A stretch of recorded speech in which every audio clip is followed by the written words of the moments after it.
Bueno, entonces buenas tardes a todos. Voy a hacer un pequeño resumen. Primero a poner en contexto la ley estatutaria y después hablar del plan de beneficios. La ley estatutaria fue discutida en el Congreso en el año 2014 y fue sancionada el 16 de febrero del año 2015 por el presidente de la República. La ley tiene más de 20 artículos y trata muchos temas. Yo quisiera enfatizar un primer avance de la ley. En varios escenarios yo he llamado a la ley un ejercicio de coherencia, en el sentido que la ley incorpora de manera ordenada a la normatividad, a las leyes del sistema de salud, la jurisprudencia de la Corte Constitucional. La ley nos ha permitido avanzar en algunos aspectos importantes y polémicos de nuestro sistema de salud. La ley es bastante explícita, por ejemplo, sobre la obligatoriedad o la obligación que tienen todas las instituciones prestadoras de servicios de salud a atender a las personas.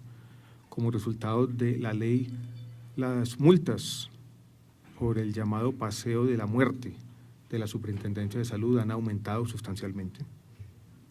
Esto es, existe una norma de rango cuasi constitucional que obliga a las instituciones a atender a las personas en caso de necesidad. La ley también nos permitió definir algunos aspectos cruciales e importantes de la afiliación. La ley ha sido también la guía en algunos avances institucionales que hemos venido profiriendo del Ministerio, por ejemplo, el modelo integral de atención en salud. Lo que hoy nos ocupa es un aspecto específico, puntual, particular de la ley que tiene que ver con el artículo 15. Esto es con la definición del plan de beneficios. Nosotros hemos concebido un nuevo plan de beneficios basado primero en una forma de determinar las exclusiones, como dice la ley, por medio de un procedimiento técnico, científico y participativo. Hoy estamos presentándole a los colombianos una resolución que sale de este ministerio que define los pasos, o digámoslo de otra forma, el procedimiento o mecanismo técnico, científico y participativo, que describo de manera sucinta. El procedimiento tiene un periodo de nominaciones donde cualquier persona, incluido el Ministerio de Salud, cualquier sociedad científica, un médico interesado, un ciudadano que tenga algún tipo de interés sobre el funcionamiento del sistema de salud, puede presentar una nominación. Puede decir, nosotros creemos que este procedimiento o este dispositivo médico o esta terapia o este medicamento debe estar excluido. Excluido significa que no debe ser pagado con recursos públicos. Esa nominación de exclusión tiene que consultar los criterios de exclusión que define de manera clara, precisa, la ley estatutaria. Recuerden que hablan de la prohibición de pagar por tratamientos experimentales o los que tienen que ser prestados por fuera del país o los que no son efectivos o los que tienen un fin meramente estético y demás. Se presenta la nominación, el Ministerio prioriza las nominaciones presentadas según criterios de salud pública, podría también incluir algunos criterios financieros. Una vez hecha la priorización de las nominaciones, el Instituto de Evaluación de Tecnologías en Salud hace un análisis de toda la evidencia científica y ese análisis de la evidencia científica se lleva al Comité Técnico Científico, donde va a haber representantes de las sociedades científicas, de la Academia Nacional de Medicina, de la Federación Médica Colombiana, del Colegio de Químicos Farmacéuticos, de psicólogos, de quienes tengan algo que decir desde un punto de vista de la evidencia para la nominación particular. Ese Comité Técnico Científico hace una recomendación y esa recomendación después es socializada con los grupos de pacientes. La Corte habla, y la ley también lo reitera, de pacientes potencialmente afectados. Los pacientes examinan la evidencia científica, dan sus opiniones y se elabora un reporte, si se quiere, que hace un resumen de esas opiniones, con base en las dos cosas sobre la mesa. Esto es, con la evidencia resumida por el Comité Técnico Científico y una recomendación clara sobre la exclusión o no de ese procedimiento de tecnología y las opiniones recogidas de los pacientes, el Ministerio toma una decisión de la exclusión. En todo caso, en eso tenemos que ser claros, ese procedimiento o ese medicamento o esa tecnología puede estar excluida, pero sigue aplicando la tutela como mecanismo o, si se quiere, apelación de última instancia. Ese procedimiento está descrito, repito, en esta resolución, que es la resolución 330, fechada 14 de febrero de este año 2017. Ese es el mecanismo técnico participativo de exclusiones. Para lo incluido, nosotros hemos querido hacer una diferenciación entre el plan de beneficios, que es la protección colectiva al derecho a la salud, y lo que hoy puede prescribirse vía el aplicativo MiPres, Mi Prescripción, que es la protección individual a los derechos, donde hemos venido avanzando para que las barreras de acceso y los problemas de oportunidad que se presentaban con los comités técnicos científicos desaparezcan una vez se tenga la implementación plena de MiPres. Todo ese esquema también debe complementarse con algunos artículos del Plan Nacional de Desarrollo que complementaron la ley estatutaria, en particular el artículo 72, que plantea cómo van a ser incorporados a nuestro sistema público de salud los nuevos medicamentos y las nuevas tecnologías. Yo creo que ese es un resumen apretado de… Ministro, la mayor confusión en el día de hoy era que a partir de hoy desaparecía el post de todo lo que ha incluido. Aclaremos de manera precisa que eso no es cierto y que se está retomando por un nuevo plan de beneficios y la empresa. Sí, yo quiero decirlo de manera clara, si se quiere. Las interpretaciones más maximalistas, las que dicen que ya no hay un plan de beneficios, en el fondo no son ciertas. Pero en el fondo lo que le debe interesar a los ciudadanos es lo que está cubierto y lo que no está cubierto. Nosotros tenemos para aquel conjunto de procedimientos, medicamentos y tecnologías que forman lo que hoy se llama el Plan Obligatorio de Salud, una forma de remuneración, una forma de pago, una forma de acceder a esos derechos que se da resumidos en la unidad de pago por capitación. Para lo que no está incluido en el Plan Obligatorio de Salud, lo vamos a llamar el Plan de Beneficios con cargo a la unidad de pago por capitación, existe hoy, está en proceso de implementación, pero ya existe una forma distinta de remunerar y de acceder a esos procedimientos y tecnologías. Entonces, lo importante es cómo se da el proceso de inclusiones en general, no quién paga qué. Y si uno mira, todas las tecnologías están cubiertas, todas las patologías están cubiertas. Algunos de los beneficios hacen parte del núcleo con cargo a la UPC, otros solamente se van a cubrir como protección al derecho individual cuando la necesidad individual se haga evidente y utilizando el aplicativo Mi Prescripción llegue la orden aquí a el FOSICA. Ministro, para que la gente lo entienda, ¿qué es lo que va a cambiar en el plan de beneficios? Vuelvo y repito, estamos introduciendo el mecanismo de exclusiones y estamos introduciendo el aplicativo Mi Prescripción para mejorar los problemas de oportunidad de lo que antes eran los beneficios excluidos del Plan Obligatorio de Salud. Ministro, bueno, aló. Aquí. ¿Quién está hablando que no vi? No, yo no. Ministros, pero de todos modos, pues, digamos, los resultados o, bueno, la incidencia de esta resolución que usted está sacando se va a ver en unos meses. Pero sí hay unos cambios importantes.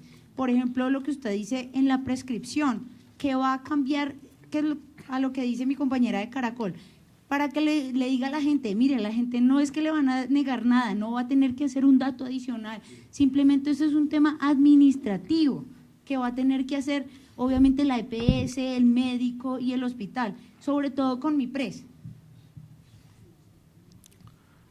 Yo quiero volver entonces sobre… Lo de los médicos, que se acaban los EPCs y los médicos directamente hacen… Voy a responder la pregunta y yo creo que la mejor forma de hacerlo es con un ejemplo, para que la gente entienda y pensemos en un paciente con cáncer hoy en día. Para el paciente yo creo que no es importante quién paga los medicamentos. Y lo que podría pasar es una situación como la siguiente. El paciente está interactuando con su médico, un oncólogo clínico. Hay unos medicamentos y, si se quiere, procedimientos que hacen parte del plan de beneficios con cargo a la UPC. El médico está prescribiendo esos medicamentos hoy incluidos en el plan de beneficios. Supongamos que el médico se da cuenta que esos medicamentos no están siendo efectivos y tiene que apelar a un medicamento distinto porque las alternativas terapéuticas se han agotado. Entonces, lo que va a hacer el médico va a decir, usted necesita un medicamento ya no incluido en el plan de beneficios, utiliza el aplicativo Mi Prescripción, le entrega en ese momento la autorización al paciente y el paciente puede acceder a ese otro medicamento. Lo que va a pasar es que los primeros medicamentos los pagaba la EPS. El segundo lo va a cubrir directamente el fondo público que aglutina los recursos de la salud. Esto es, hoy el FOSIGA. Para el paciente, quien sea el pagador, no debe tener mucha importancia. Lo que importa es la oportunidad en la entrega de esos medicamentos o en el acceso a los procedimientos. Y en eso es lo que de alguna manera estamos tratando de trabajar. Que el paciente pueda acceder a uno u otro medicamento con oportunidad independientemente si uno está cubierto por la UPC y es responsabilidad de la EPS o si el otro se paga directamente por el FOSIGA, por ejemplo. Al mismo tiempo, para otro tipo de prestaciones en salud que no le otorgan nada a los pacientes, que nada contribuyen a la salud, vamos a tener una forma ordenada de excluirlas, de proceder. Porque vuelvo y repito, el sistema de salud de Colombia está lleno de demandas exóticas muchas veces. Pagamos decenas, en muchos casos cientos de miles de millones de pesos al año por lociones, pomadas, pañitos húmedos, terapias con animales, ascensores, choferes y demás. Ministro, qué pena, es que iba a continuar. Sí, tú también me preguntaste. Ministro, yo quería preguntarle, hay temas polémicos que están en el sector salud, si se pagan, si no se pagan, los pañitos, los pañales, las terapias ABA.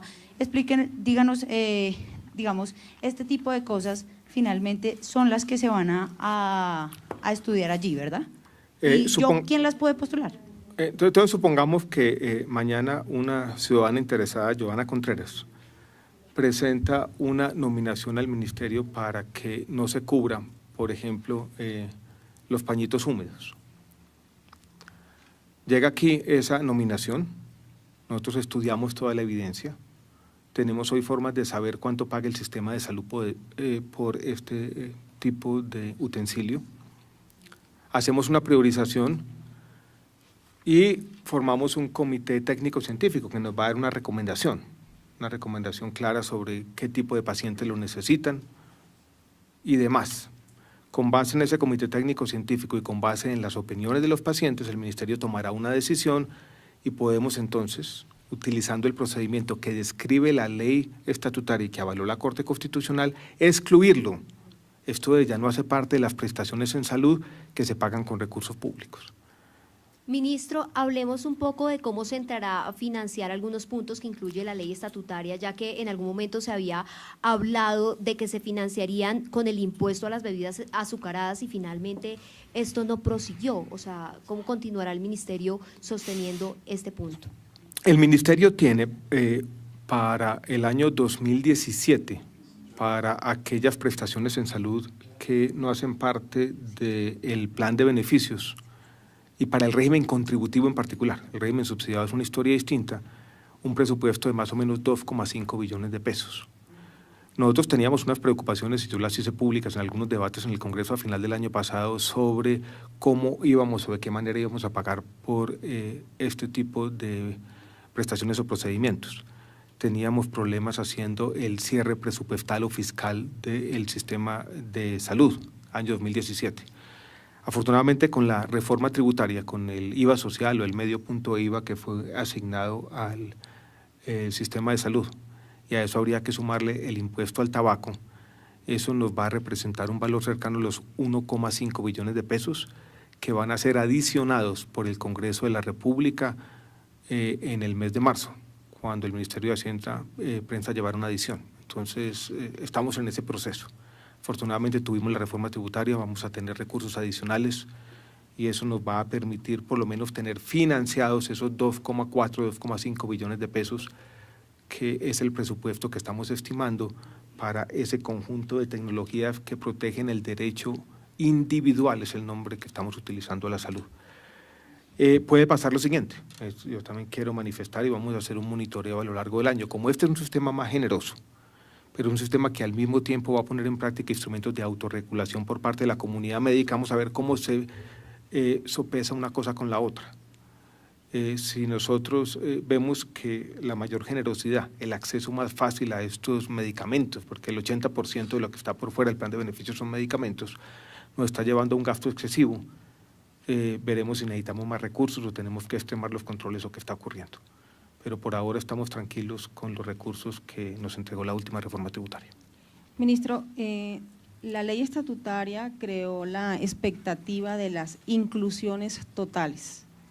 ¿Qué final respuesta hay frente a quienes pensaban que el sistema iba a tener todo incluido y ahora estamos mostrándole al país la manera como vamos a excluir cosas del sistema?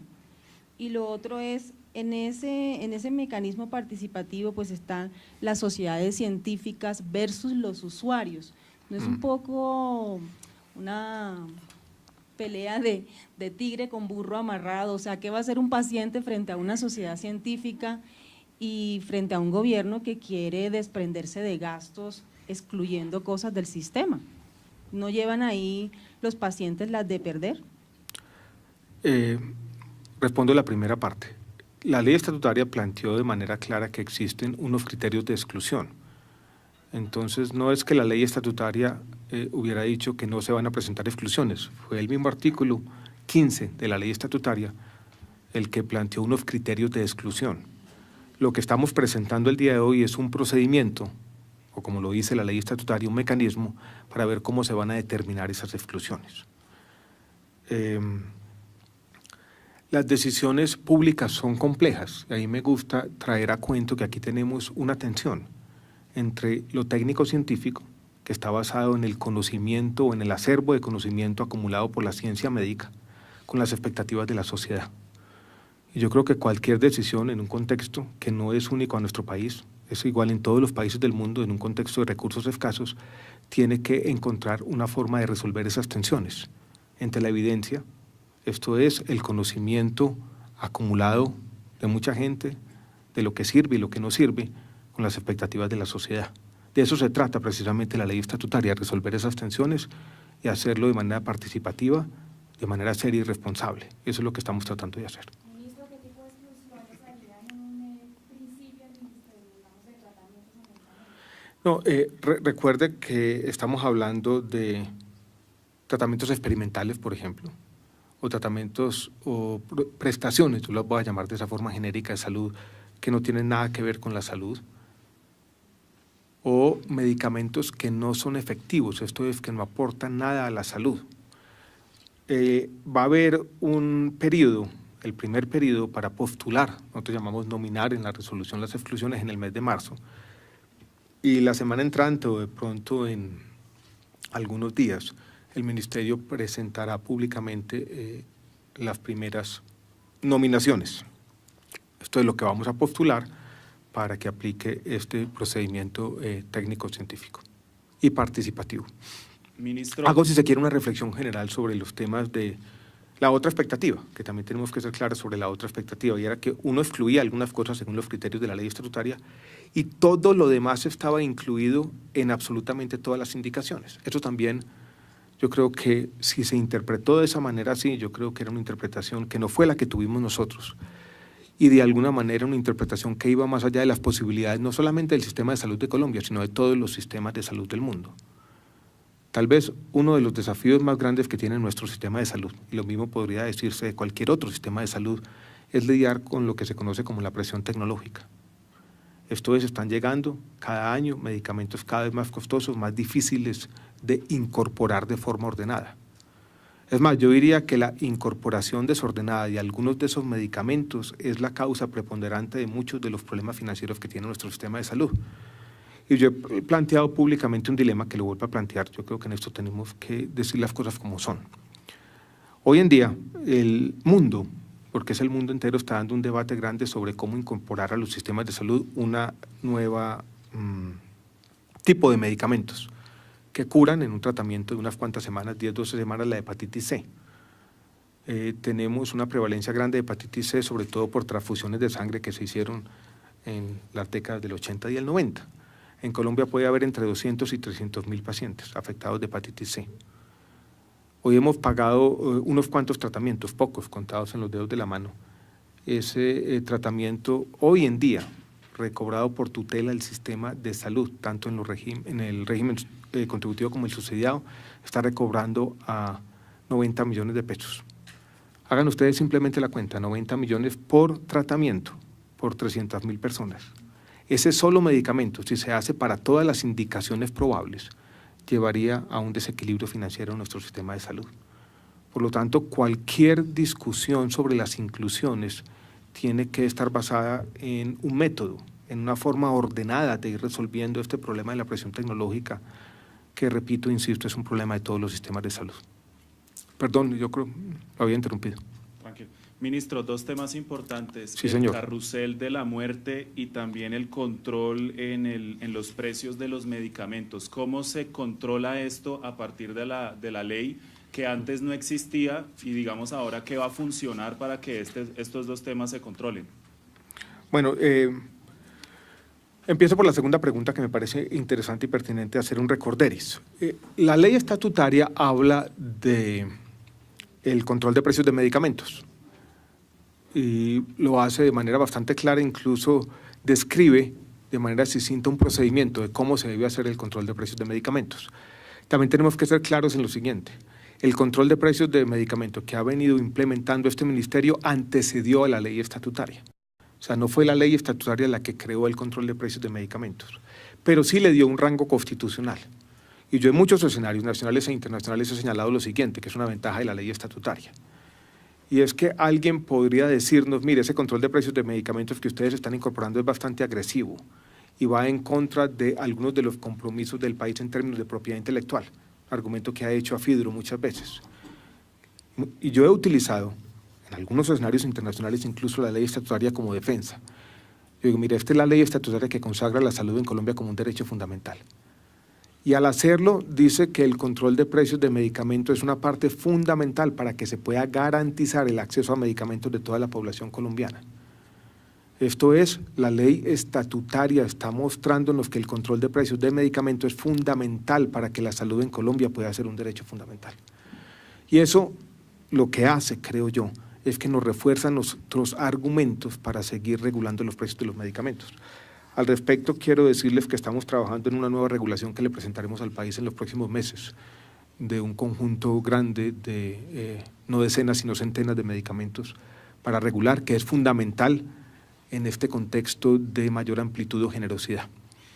Sobre el paseo de la muerte, simplemente reiterar, yo creo que es un tema que no solamente está en la ley, es casi de naturaleza ética.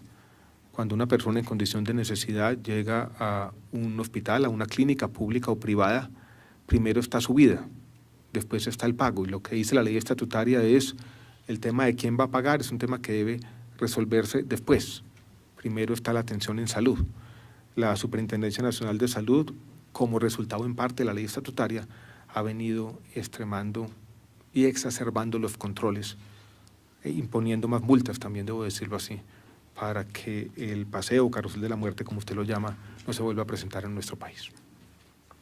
Ministro, Sí, señor. ahorita que ya entra en vigencia MIPRES y los médicos van a tener la libertad para recetar, para mandar tratamientos, Sí, señor. las EPS están asustadas porque creen que pueda sobrepasar el presupuesto y insisten en que pues está en quiebra el sistema de salud. ¿Qué decirles a las EPS sobre este nuevo sistema?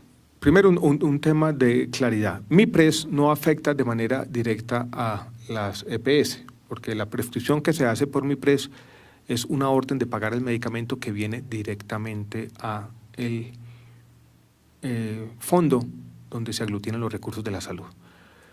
Yo creo que en MIPRES tenemos un doble efecto. Sí, algunas de las barreras más antipáticas de acceso se eliminan, pero también tenemos más transparencia y también es un instrumento de autorregulación para el cuerpo médico. Uno esperaría que con mayor transparencia, con toda la sociedad pendiente de quién está prescribiendo qué, lo que vamos a tener es un efecto positivo en dos dimensiones. Primero, que se prescriba más de lo que debe prescribirse, pero también que se deje de prescribir lo que no debía prescribirse y que por eso tengamos un mejor uso de los recursos públicos. Ese, yo lo he dicho en otros escenarios, es un buen experimento social. Si el cuerpo médico de Colombia en un sistema generoso es capaz de autorregularse y todo el mundo tiene un comportamiento adecuado y hacemos un buen uso de los recursos públicos. Ya veremos. En el fondo, vuelvo y repito, aquí estaba la autonomía médica consagrada. Es básicamente una forma como la sociedad colombiana le está diciendo a los médicos, mire, hay hoy un fondo para pagar por la salud de todos. Ustedes tienen que hacer uso responsable de ese fondo. Es esa especie, llamémoslo de esta manera metafórica, del contrato social que tiene implícita la ley estatutaria.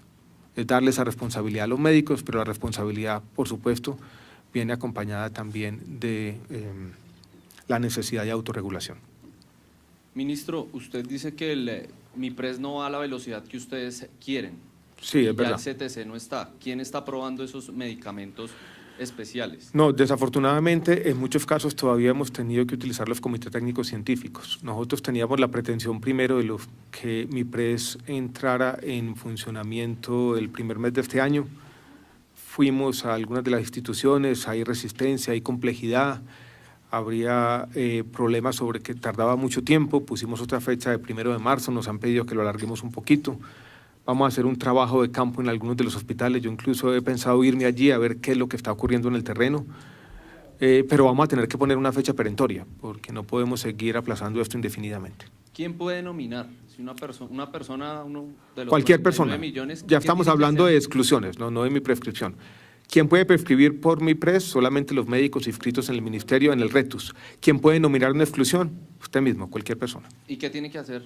Nada, simplemente llenar un formato que va a acompañar esta resolución, muy sencillo, diciendo yo quiero nominar este medicamento, por ejemplo, o este procedimiento, o esta terapia con animales, porque no cumple o mejor viola el criterio tal del artículo 15 de la ley estatutaria, especificar las razones de manera muy somera y eso será estudiado por el ministerio. Por último, ministro, si no se nomina, anualmente entran, usted dice 100, 200 medicamentos a Colombia, si de pronto por X o Y motivo no son nominados o se les pasa a ustedes, automáticamente puede ser prescribido. Esa es una buena pregunta. Paralelamente al procedimiento de exclusiones, existe un artículo que es el artículo 72 del Plan Nacional de Desarrollo que nos permite lidiar con los nuevos medicamentos que están llegando al país. Esto es de oficio. El INVIMA, el Instituto de Evaluación de Tecnologías y el Ministerio va a evaluar estos nuevos medicamentos para lo nuevo y va a decidir si esos medicamentos aportan o agregan valor y si no lo hacen. Si los análisis, en este caso de la evidencia, descubren que un nuevo medicamento, por ejemplo, no aporta nada, ese medicamento no tendrá registro sanitario y por lo tanto, según algunos de los criterios del artículo 15 de la ley estatutaria, estará excluido. Entonces, el artículo 72 del Plan Nacional de Desarrollo también es un instrumento para esto que yo he querido denominar como la forma ordenada como estamos incorporando las tecnologías al país. ¿Estamos listos? Listo. Gracias a todos.